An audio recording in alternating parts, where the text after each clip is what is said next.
മിശിഹായിൽ പ്രിയമുള്ള സഹോദരങ്ങളെ, ഇന്നേ ദിവസം ഫാമിലി കൗൺസിലിങ്ങിലൂടെ ഞാൻ പറയാൻ ആഗ്രഹിക്കുന്നത് വാർദ്ധക്യകാല പ്രശ്നങ്ങളെ പറ്റിയാണ്.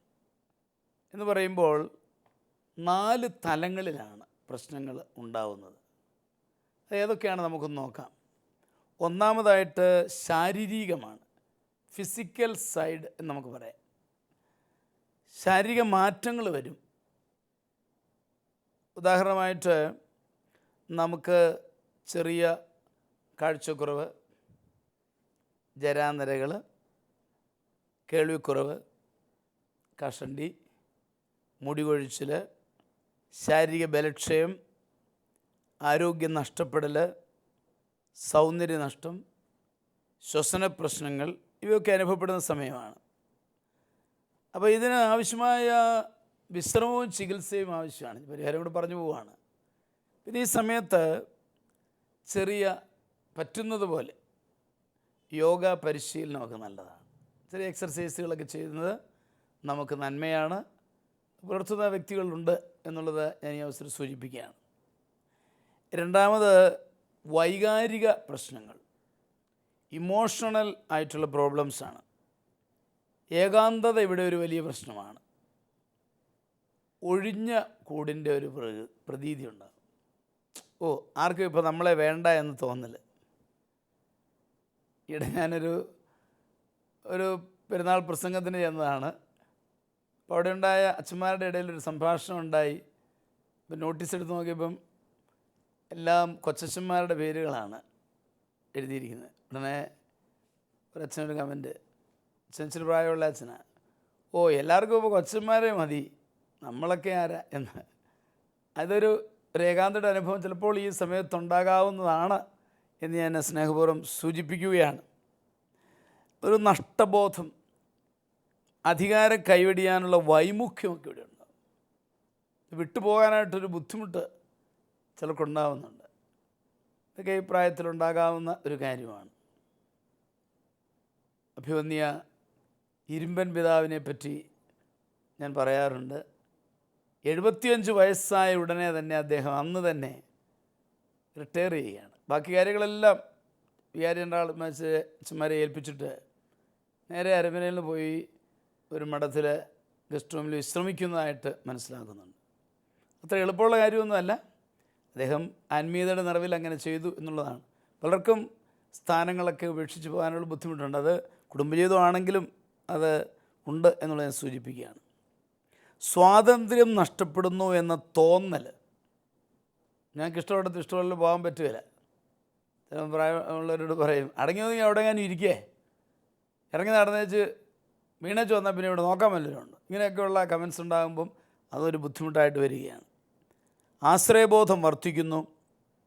എല്ലാവരും തന്നെ സീനിയറായിട്ട് കാണുന്നു.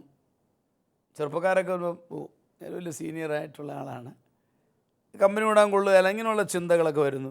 ഭയവും കുറ്റബോധവും കൂടി വരുന്നു. ഈ അവസരത്തിലുണ്ടാകാവുന്ന ഒരു കുഴപ്പമാണത് ദൈവം ക്ഷമിക്കുമോ എന്ന ചിന്ത. മറ്റുള്ളവരൊന്നും കരുണ, ശ്രദ്ധ, സ്നേഹം ഇവ ആഗ്രഹിക്കുന്നുണ്ടെങ്കിൽ ലഭിക്കുന്നില്ല എന്ന തോന്നൽ ഉണ്ടാകാവുന്നതാണ്. യോഹന്നാൻ 14:18 പ്രിയപ്പെട്ട സഹോദരങ്ങളെ ഞാൻ പറയാൻ ആഗ്രഹിക്കുകയാണ്. ഈശോ പറഞ്ഞ വാക്കുകൾ, ഞാൻ നിങ്ങളെ അനാഥരായിട്ട് വിടുകയില്ല, നിങ്ങളുടെ പക്കലേക്ക് ഞാൻ വരും. ആത്മാവിൻ്റെ സാന്നിധ്യം ഓർക്കുക. നന്നായിട്ട് ഈ ലോകത്ത് ജീവിച്ച വ്യക്തികളുടെ കൂടെ പരിശുദ്ധാത്മാവിൻ്റെ നിറവുണ്ട്. ആ സാന്നിധ്യത്തിൽ സന്തോഷത്തിൽ നീങ്ങണം. സംശയപ്രകൃതി ഈ സമയത്ത് കൂടി വരാം. ചിലർ ജീവിതത്തിൽ നിന്ന് ഒളിച്ചോടി സ്വന്തം താവളങ്ങൾ കണ്ടെത്താൻ തുടങ്ങുന്നു. ചിലരൊക്കെ വയോജന ആളുകൾ താമസിക്കുന്ന സ്ഥലങ്ങളിലൊക്കെ പോയി താമസിക്കാൻ തുടങ്ങുന്നു. അതൊക്കെ ഒരു പോസിബിലിറ്റിയാണ്. അങ്ങനെയുള്ള അവസരങ്ങൾ നമ്മൾ ഒഴിവാക്കണം. മൂന്നാമത് സാമൂഹികമായ പ്രശ്നങ്ങൾ.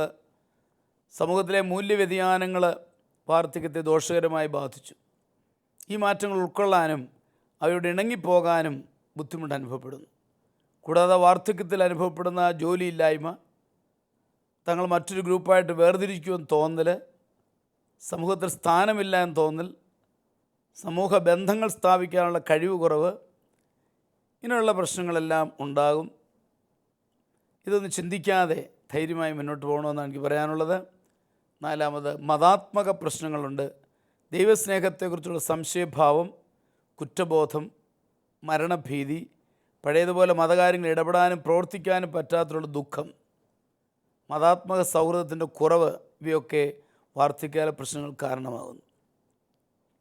തീർച്ചയായിട്ടും ഇവിടെ ഷാലോം ടി വി വലിയ ഒരു പരിഹാരമാണ്.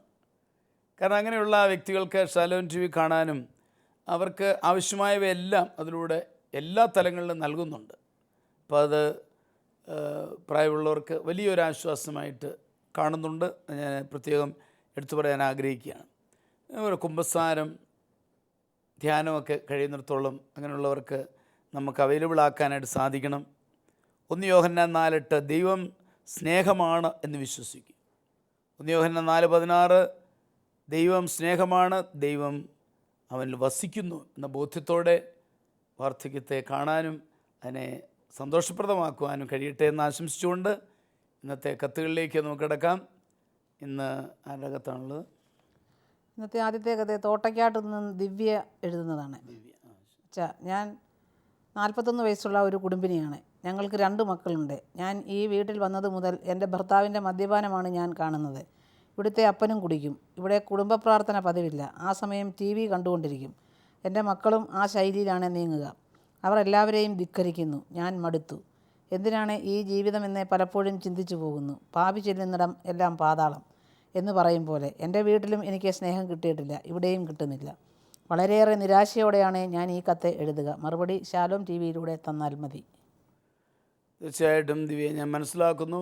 ഷാലോം ടി വി കാണുന്ന വ്യക്തിയാണ് എന്നുള്ളതിൽ ഞാൻ സന്തോഷിക്കുന്നു. ഭർതൃഗൃഹത്തിലെ മദ്യപാനമാണ് ഇവിടെ പ്രശ്നമായിട്ട് മാറിയിരിക്കുന്നത്. മദ്യപാനം പാപമാണ് എന്നുള്ളതിൽ ആർക്കും സംശയമൊന്നുമില്ല. ഗലാത്യ 5:21 സ്വർഗരാജ്യത്തിൽ പ്രവേശിക്കുവാനാവാത്ത പാപമാണ് എന്ന് പൗലോസ് അവതരിപ്പിക്കുന്നുണ്ട്. ബൈബിളിൽ 64 പ്രാവശ്യം മദ്യപാനം പാപമാണെന്ന് വ്യക്തമായി പറയുന്നുണ്ട് എന്നുള്ളത് നമുക്കെല്ലാവർക്കും അറിയാവുന്ന ഒരു യാഥാർത്ഥ്യമാണ്. അത് കൂടുതൽ പറഞ്ഞിട്ട് ആവശ്യമില്ല. സുഭാഷിതം 20:1 മുതൽ 12 വരെ വാക്യങ്ങളിൽ മദ്യം വിവേകം നഷ്ടപ്പെടുത്തുന്നു എന്ന് പറയുന്നുണ്ട്. ഇവിടെ കുടുംബ പ്രാർത്ഥന കൂടി ഇല്ലാതാകുമ്പോൾ ആ കുടുംബം തകരും എന്നുള്ള സംശയമില്ല. ഇവിടുത്തെ പ്രശ്നം മദ്യപാനം മാത്രമല്ല, കുടുംബ പ്രാർത്ഥനയില്ല. അപ്പോൾ അതുകൊണ്ട് തന്നെ കുടുംബ പ്രാർത്ഥന എന്ന് പറയുന്നത് കുടുംബത്തിലെ വിശുദ്ധ കുർബാനയാണ്. അപ്പോൾ അതില്ല എന്ന് വരികിൽ ആ കുടുംബം തകരാൻ വേറെ ഒന്നും ആവശ്യമില്ല എന്നുള്ളത് ഞാൻ പ്രത്യേകം പറയുകയാണ്. ദിവ്യ തന്നെ കുടുംബ പ്രാർത്ഥന സാവധാനത്തിൽ തുടങ്ങണമെന്നാണ് എൻ്റെ അഭിപ്രായം. ദിവ്യയ്ക്ക് ബോധ്യമുണ്ട്. ദിവ്യ തന്നെ അതിന് തുടക്കമിടണം. എല്ലാവരെയും വിളിക്കുക, ഒരു സമയം എല്ലാവരോടും ഒന്ന് ചോദിച്ച് ഫിക്സ് ചെയ്യണം. നമുക്ക് എപ്പോഴാണ് പ്രാർത്ഥിക്കാൻ പറ്റും? ഒട്ടും പ്രാർത്ഥനയില്ലാതെ എങ്ങനെയാ പോകും? ചില നേരം മതി കേട്ടോ. എപ്പോഴാണ് പ്രാർത്ഥിക്കാതെ എല്ലാവരോടും ഒന്ന് ചോദിച്ച് സ്നേഹത്തോടെ ഒന്ന് ഫിക്സ് ചെയ്യുക. എന്നിട്ട് ദിവ്യ തന്നെ അതിന് ആദ്യം അങ്ങോട്ട് നേതൃത്വം കൊടുക്കുക. പിന്നീട് പതുക്കെ അവർ അതിലേക്ക് വരും എന്നുള്ളതാണ് എൻ്റെ ഒരു ബോധ്യം. ദിവ്യ നിരാശപ്പെടാതെ എല്ലാം ഈ പ്രശ്നങ്ങളെല്ലാം ഈശോയ്ക്ക് സമർപ്പിച്ച് പ്രാർത്ഥിക്കണം. വ്യക്തിപരമായിട്ട് ഈശോയോട് പ്രാർത്ഥിച്ച് ശക്തി സ്വീകരിച്ചുകൊണ്ട് ഇതിന് പരിഹാരത്തിലേക്ക് നീങ്ങണമെന്നാണ് എനിക്ക് പറയാനുള്ളത്. ദൈവത്തിന് വേണ്ടി ആ കുടുംബത്തെ നേടണം. അങ്ങനെ ഞാൻ പറയും, തിരുരക്തം തളിച്ച് ദിവ്യ കുടുംബത്തിന് വേണ്ടി പ്രാർത്ഥിക്കുക, സ്നേഹത്തോടെ പ്രാർത്ഥനയിലേക്ക് നയിക്കുക. അങ്ങനെ തിന്മകൾ ഓരോന്നായിട്ട് മാറ്റിക്കളയാനായിട്ട് സ്നേഹത്തോടെ പറയുക. ആവശ്യമെങ്കിൽ കൗൺസിലിങ്ങോ ധ്യാനമോ ചികിത്സയോ ഒക്കെ വേണ്ടി വന്നാൽ വേണ്ടതുപോലെ ചെയ്യണം എന്നാണ് എനിക്ക് പറയാനുള്ളത്. നിമ്മി എന്ത് പറയുന്നതിനെ പറ്റി? മദ്യപാനം ഒരു തിന്മയാണ്. മദ്യപാനം നടത്തുന്നത് കൊണ്ടാണ് ആ വീട്ടിൽ പിതാവും ഭർത്താവും ഒരേപോലെ കുടിക്കുന്നു. അത് കണ്ടു വളരുന്ന മക്കൾ, അവരും TV കണ്ടുകൊണ്ടിരിക്കും, അവരും പറഞ്ഞാൽ അനുസരിക്കുന്നില്ല. അതൊക്കെ ഈ മദ്യപാനത്തിൽ നിന്നും തുടക്കമാണ്. മദ്യപിക്കുന്ന ഒരു വീട്ടിൽ കുടുംബ പ്രാർത്ഥന ഇല്ലാതെ വരുമ്പോൾ തന്നെ അവിടെ പിള്ളേർ TV കണ്ടുകൊണ്ടിരിക്കുന്നു. ആ സമയത്ത് പ്രാർത്ഥന നടക്കുന്നില്ല. കുടുംബ പ്രാർത്ഥന ഒരു ദിവസം കുടുംബ പ്രാർത്ഥന നടന്നില്ലെങ്കിൽ ആ ദിവസം നമ്മുടെ ആയുസ്സിൻ്റെ ഒരു ദിവസം കുറഞ്ഞു പോകുന്നു എന്നാണ് ചാവറയച്ചൻ പറഞ്ഞിരിക്കുന്നത്. അപ്പം കുടുംബ പ്രാർത്ഥന തുടർച്ചയായിട്ട് നടത്തണം. അതിനകത്ത് ഇത് സ്ത്രീകൾക്കാണ് മുൻകൈ എടുക്കാൻ പറ്റുന്നത്.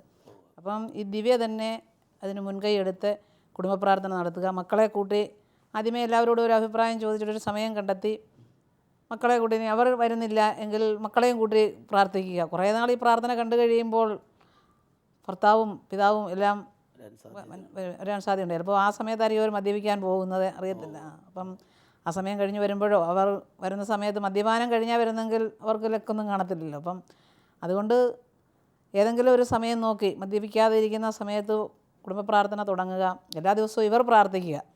അവരെ കിട്ടുന്നില്ലെങ്കിൽ മക്കളും അമ്മയും കൂടി പ്രാർത്ഥിക്കുക. മദ്യപനായ തൊഴിലാളി ഒരിക്കലും ധനവാനാവുകയില്ല എന്നാണ് പ്രഭാഷകൻ്റെ 19:1 പറയുന്നത്. അതുപോലെ തന്നെ 21:17 പറയുന്നുണ്ട്, വീഞ്ഞിലും സുഗന്ധതൈലത്തിലും ആസക്തി കാട്ടുന്നവൻ ധനവാനാകുകയില്ല. പിന്നെ 20:1 പറയുന്നു, വീഞ്ഞ് പരിഹാസകനും മദ്യം കലഹക്കാരനുമാണെന്ന്. അപ്പം ഇതോടുകൂടി കലഹമുണ്ടായി. പിന്നെ ഇവളുടെ വീട്ടിൽ അവൾക്ക് സ്നേഹം കിട്ടിയിട്ടില്ല, ഇവിടെയും സ്നേഹം കിട്ടുന്നില്ല. അപ്പോൾ അവൾ ഇവരെ സ്നേഹിച്ച് അവരെ കീഴടക്കുക. അപ്പോൾ അപ്പം സ്നേഹിക്കുമ്പോൾ എത്രയാണേലും കുഞ്ഞുങ്ങളിൽ നിന്ന് സ്നേഹം ഒരു പക്ഷേ കിട്ടുമായിരിക്കാം. പിന്നെ ഭർത്താവും സ്നേഹിക്കും, പിതാവും സ്നേഹിക്കും എന്നാണ് പറയുന്നത്. അപ്പം മടുപ്പ് കൂടാതെ ഇവൾ പ്രാർത്ഥിക്കുക. പ്രാർത്ഥനയാണ് എല്ലാത്തിനും പരിഹാരമാർഗം. മടുപ്പ് കൂടാതെ വിശ്വാസത്തോടെ പ്രാർത്ഥിച്ചാൽ ആ കുടുംബത്തെ നേടുവാൻ ഈ മകൾക്ക് സാധിക്കും എന്നാണ് എൻ്റെ അഭിപ്രായം. അപ്പോൾ ഇവിടെ നിമ്മി പറയുന്നത് സ്നേഹം കൊടുത്ത് സ്നേഹം വാങ്ങുക. അതോടൊപ്പം ഇനി അവർ കൂടിയില്ലെങ്കിലും ദിവ്യ തന്നെ പ്രാർത്ഥനയ്ക്ക് തുടക്കം കുറിച്ച് പിള്ളേരും അമ്മയും കൂടി ഇരുന്ന് പ്രാർത്ഥിക്കണം. അപ്പോൾ അവർ സാവധാനത്തിൽ വരും എന്നുള്ള ഒരു പ്രതീക്ഷയാണ് നിമ്മി പ്രകടമാക്കിയത്. ടോമിച്ചൻ എന്ന് പറയുന്നു. തീർച്ചയായിട്ടും ദിവ്യയുടെ താല്പര്യം സന്തോഷത്തോടെ ഞങ്ങൾ ഉൾക്കൊള്ളുന്നു.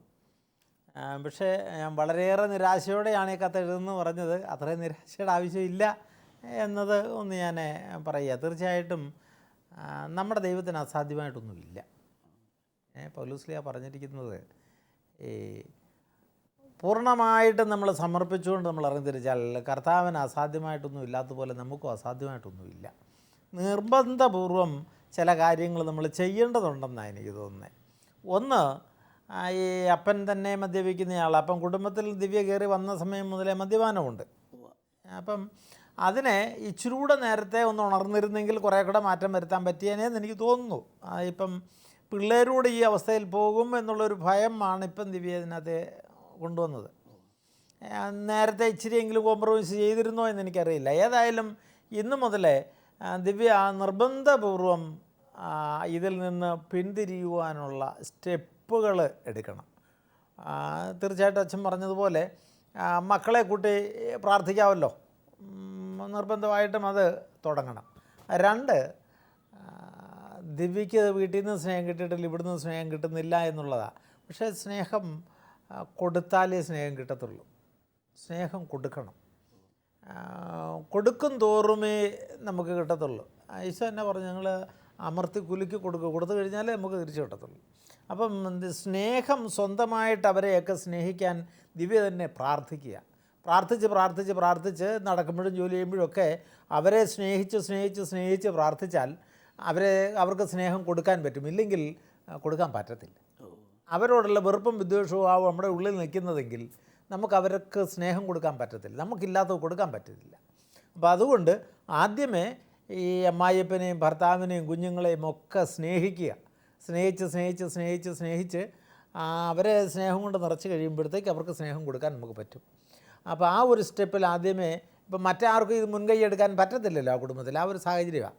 അതുകൊണ്ട് ഈ ഉത്തരവാദിത്തം മുഴുവൻ ദിവ്യ എടുക്കണം. തിരുവചനം നമ്മളോട് പറയുന്നത്, ഭാര്യമാരെ ഭർത്താക്കന്മാർക്ക് വിധേയരായിരിക്കും, വചനം അനുസരിക്കാത്ത ആരെങ്കിലും ഉണ്ടെങ്കിൽ അവരെ വാക്കുകൊണ്ടല്ല പെരുമാറ്റം കൊണ്ട് വിശ്വാസത്തിലേക്ക് ആനയിക്കാൻ ഭാര്യമാർക്ക് കഴിയും എന്ന് തന്നെയാണ്. അത് നിങ്ങളുടെ ആദരപൂർവ്വവും നിഷ്കളങ്കവുമായ പെരുമാറ്റം കാണുക മൂലമാണ് സാധ്യമാകുക. അപ്പം ആ ഒരു മനോഭാവം, നമ്മളുടെ ആദരപൂർവമായിട്ടുള്ള സ്നേഹത്തിൻ്റെ പ്രകടനങ്ങൾ ഒക്കെ ആ കുടുംബത്തിൽ കൊടുക്കാൻ പറ്റിയാൽ അത് ഈ മൂവ്മെൻറ്റ് മുതൽ ദിവ്യ അത് സ്റ്റാർട്ട് ചെയ്യണം.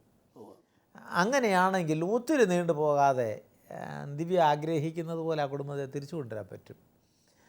നിരന്തരം ബൈബിൾ വായിക്കണം.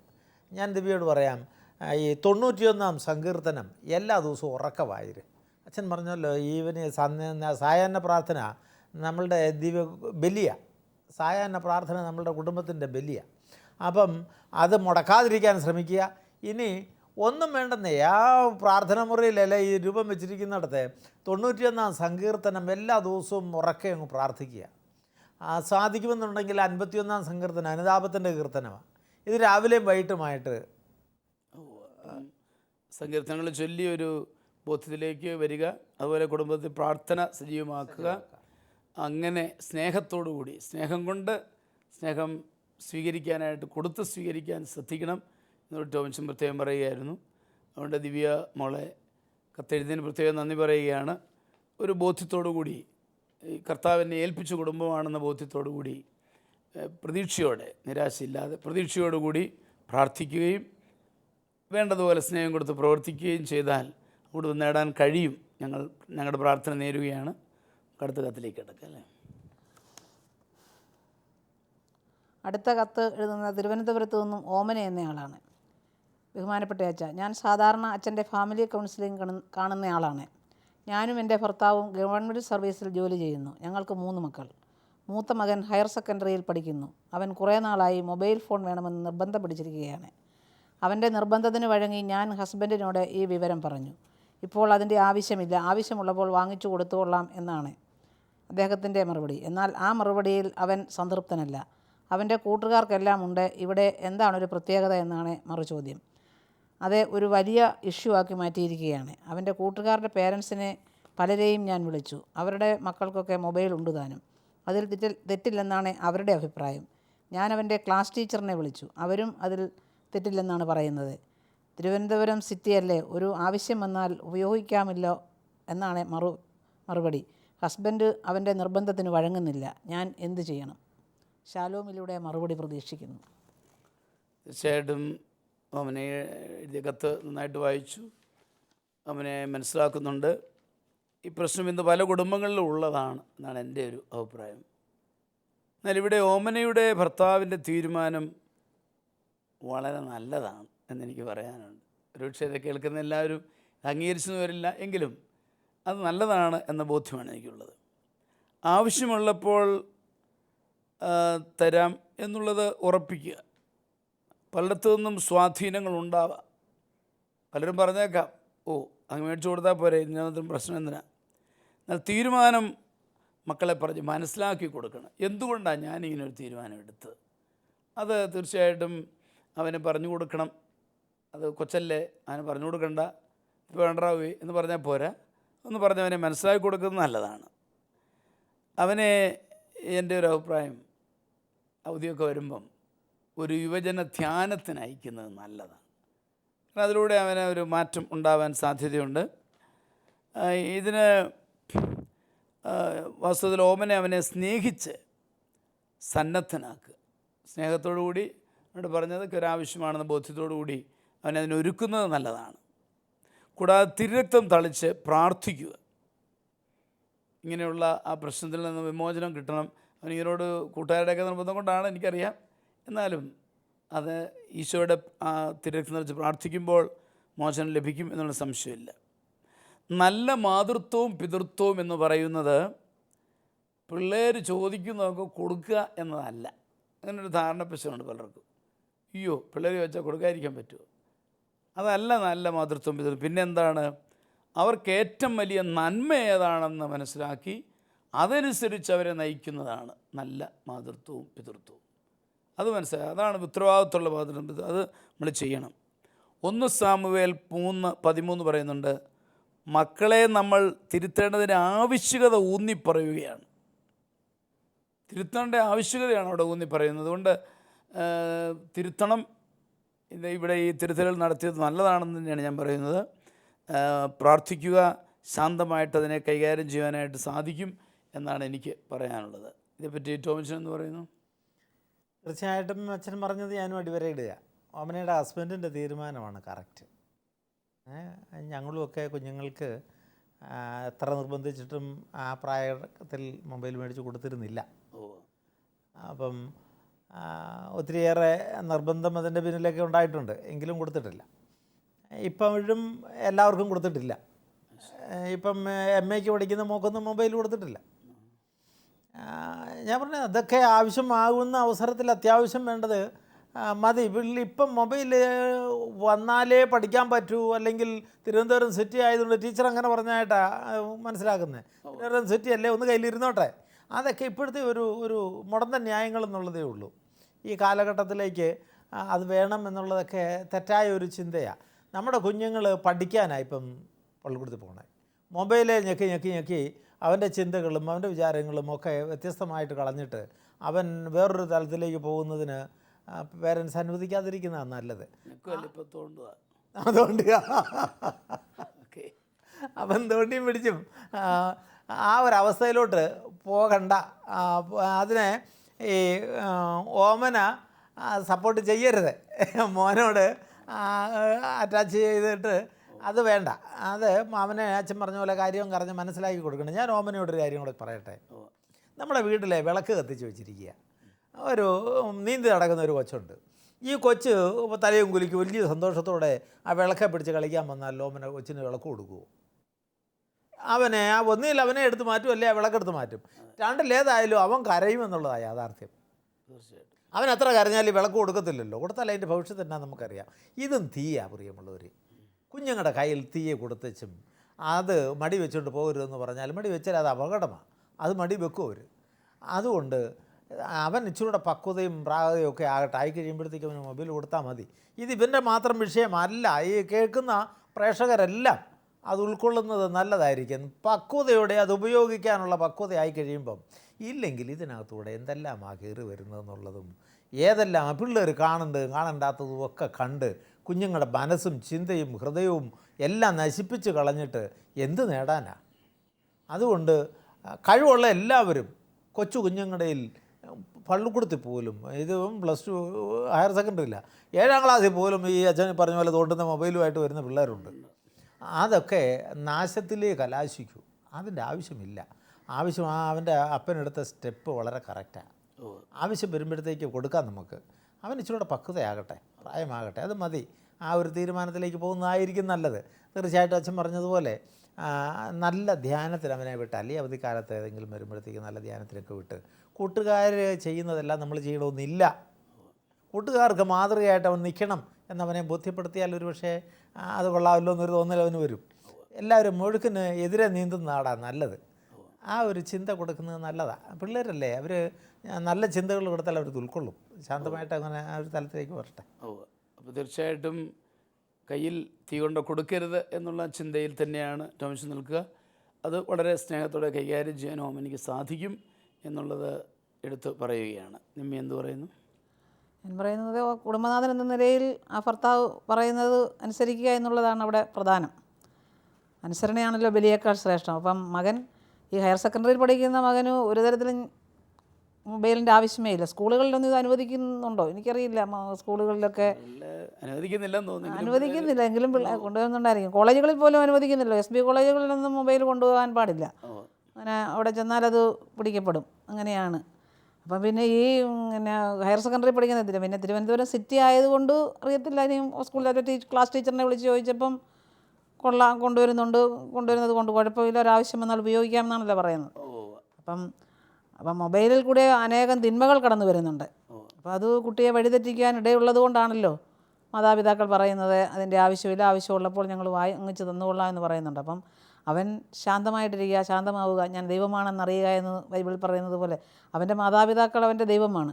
അപ്പം മാതാപിതാക്കൾ പറയുന്നതനുസരിച്ച് മുൻപോട്ട് പോയാൽ അവന് ഐശ്വര്യം ഉണ്ടാവും. അവന് പിൽക്കാലത്തും അവന് തനിയെ മൊബൈൽ മേടിച്ച് നല്ല നല്ല മൊബൈൽ മേടിക്കുവാനുള്ള അവസരം ഉണ്ടാകും.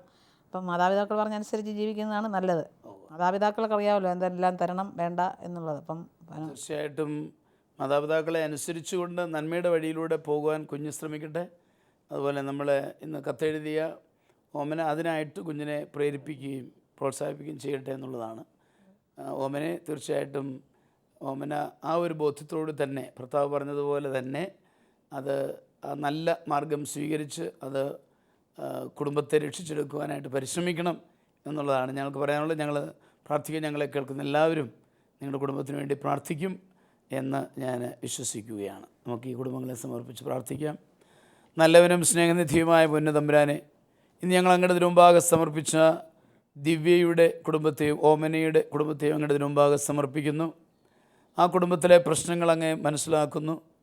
കുടുംബത്തിലെ ദൈവവിചാരമില്ലായ്മയും മദ്യപാനവും ഒക്കെ മാറ്റി ആ ദിവ്യയുടെ കുടുംബത്തെ അങ്ങ് രക്ഷിക്കണമേ. ഓമനയുടെ കുടുംബത്തിൽ ആ കുഞ്ഞിന് വേണ്ട വീണ്ടും വിചാരം കൊടുത്ത് കുടുംബത്തെയും പരിരക്ഷിക്കണമേ. ഞങ്ങളെ ശ്രവിച്ചിരുന്ന എല്ലാ കുടുംബങ്ങളെയും ഞങ്ങൾ സമർപ്പിക്കുന്ന ദൈവമേ, അങ്ങ് തന്നെ കടന്നു വന്ന് ഞങ്ങളുടെ കുടുംബങ്ങളെ അനുഗ്രഹിക്കണമേ. രക്ഷയുടെ ഒരു അനുഭവമാക്കി ഞങ്ങളുടെ കുടുംബജീവിതത്തെ രൂപാന്തരപ്പെടുത്തണമേ എന്ന് ഞങ്ങൾ പ്രാർത്ഥിക്കുന്നു. പിതാവും പുത്രനും പരിശുദ്ധാത്മാവുമായ സർവേശ്വര എന്നേക്കും. ഈ പ്രോഗ്രാമിലേക്ക് കത്തുകളും അഭിപ്രായങ്ങളും അയക്കേണ്ട വിലാസം: to the producer, family counselling, Shalom television, Peruvannamuzhi PO, Kozhikode 673528. Email info@shalomtelevision.com.